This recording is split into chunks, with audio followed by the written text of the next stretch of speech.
I suppose many of my viewers will be familiar with this bike now, and in recent times I've had quite a bit of fun with it, as we've seen, and the upshot of it has been that I've switched back from an electronic ignition it was fitted with to points ignition. And it's funny, it's sort of divided opinions really, but I know it's my bike and I'll do with it as I please and so on, but I thought I'd try and sort of explain some of my reasoning perhaps for doing that. Now, I bought this bike at a good price as a non-runner, although it would fire and start up and run on one cylinder occasionally when the electronic ignition was fitted, which was already on the bike when I bought it.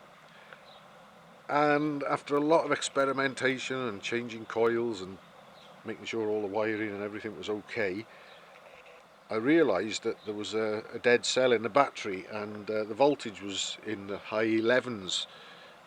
And I tried hooking a battery charger up to the battery and seeing if that would bump the volts up a little bit and help it, but as I found once before on, funnily enough, a BSA A65 with electronic ignition, for some reason the ignition doesn't seem to sort of like the power that certainly my battery charger was putting in, because as soon as I bought a new battery for it and fitted it, everything started to work. So obviously electronic ignitions, or the type that I had on here, like a good battery and a good voltage, which is fine, that's fair enough.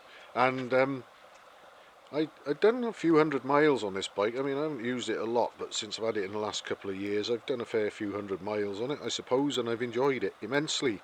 But I have occasionally had misfires setting in, and it's meant I've had to take the spark plugs out and clean them, or even replace them to get it going again.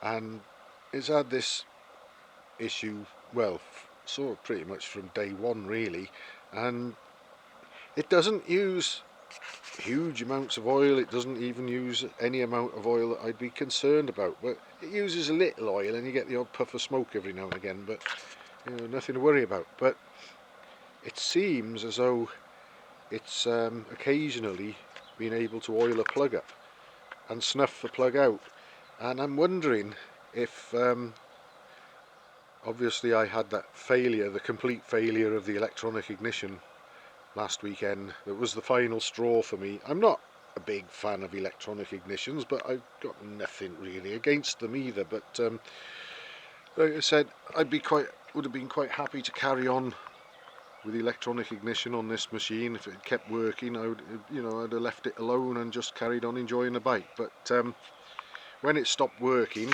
at the bottom of a steep hill and I had to get the bike out of the way to get it to a safe location, it dawned on me that perhaps if something similar had happened on points, perhaps I would have just lost one cylinder and been able to carry on and limp home, or at least get somewhere out the way, and then later return with tools and get it going again. As it happens, I pushed the bike to safety. We went back, I got collected and went back and got some tools and came back, changed the spark plugs and checked all sorts of things in the wiring, and there was just no signs of any life from it. It wasn't going anywhere, and we had to trailer it home. And that is where I'm convinced that had it been fitted with points, I would have probably been able to get the thing going and get home.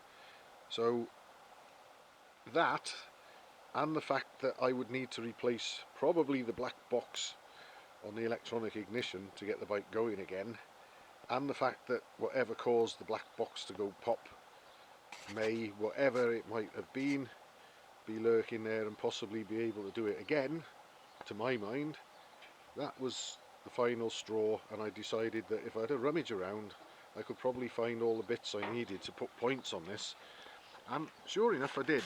I found an advanced retard unit and a back plate from some A65 bits that I was actually given a few years ago. And I remembered that about 30 years ago I was given points back plates and coils by a guy who had a Triumph Trident like mine, but he'd put electronic ignition on it, and I stuck with points. So he gave me all that stuff, and it still was in the carrier bag that it was in 30 years ago in a drawer. So I used 2 of the 3 coils, and they're on there. I've got 2 used Triumph Tiger condensers on there, and I managed to find among my Triumph Tiger Cub goodies a few sets of brand new points which are the same as what the A65 uses, so it has got new points. Anyway, the upshot of it all is obviously we've seen it running, and we still got a misfire even on points, which has sort of cemented my belief that something is causing a plug to foul, even though it's not using much oil.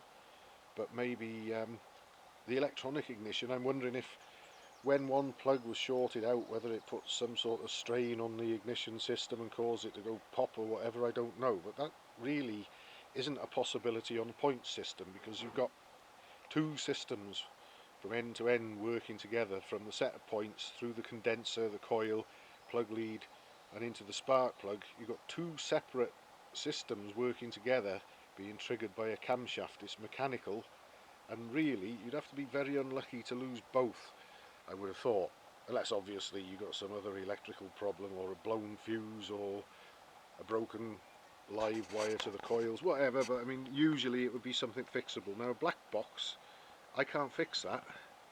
I don't really know that anyone else can, because they're all sort of encased in a black plastic box with just these wires coming out, and if it goes pop, you throw it away and you fit another one. But like I say, I just wasn't convinced that another one might last long if there was something upsetting it. And that brings me to the spark plugs and the misfiring and losing the spark. And what I've done, now these are just short reach plugs for an example. I've ordered the correct grade of long reach plugs for this, but what I'm going to do is an ordinary one on the right, and there's a protruded electrode one on the left, or long nose one. They're both short reach. Now they come in short reach and they come in long reach. Now providing you've got room, and usually it is the case that you've got room, when the piston's up top dead centre, to get one of them in. If you've got anything foul in your spark plugs for whatever reason, especially if it's oil, these plugs seem to manage to keep going for longer, or even trouble free, where this type might play up and stop sparking. And my thinking is, if you've got the correct length of thread on your plug for your engine, the thread finishes and this part of the plug comes flush with the combustion chamber when it's screwed in. If you've got oiling for whatever reason, whether your engine's healthy or not so healthy or whatever, perhaps you've got oil coming down the valve guides or past the rings, or a leak at a gasket, but say there's oil getting in there above the piston and in the combustion chamber, I think the oil is able to travel around the curve, the dome if you like, of the combustion chamber and work its way into the electrode and snuff it out. Whereas if you've got this type, the oil comes around and the electrode is sticking in further towards the piston and out of harm's way, and any oil creeping around the surface of the combustion chamber doesn't reach the electrode and it's more likely to keep going. And I think I proved this a couple of years ago. I've got no video footage, but I had a BSA Bantam D7 here that would do a trip from here up the lane towards the main road and conk out before I got back, and the plug would be fouled. You clean the plug and off you go again, and so on and so forth. I got rid of the ordinary type electrode plug and put a protruded electrode plug in, and that fixed it. So that sort of backs up my theory, but it's all theory and conjecture, all this, and I'm not trying to tell anyone else that they should have points, and I certainly wouldn't usually get rid of a working electronic ignition on a bike if it came to me in that sort of state like this one. But I decided enough was enough with once it burnt out and stopped working altogether, I realised that I'd prefer something that I might have a chance at getting me going again and get me home. So that was my own personal choice.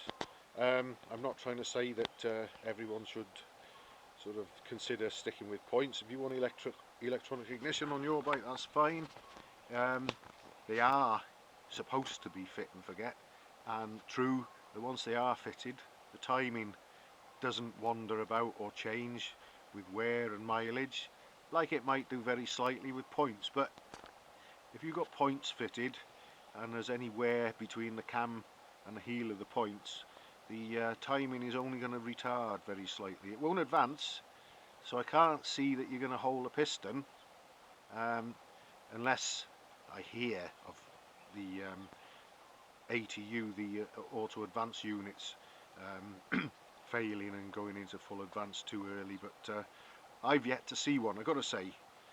I've heard of them, but I haven't experienced one myself. And the advance curve on this, I strobed it the other day, obviously after I fitted the points ignition and got it all working.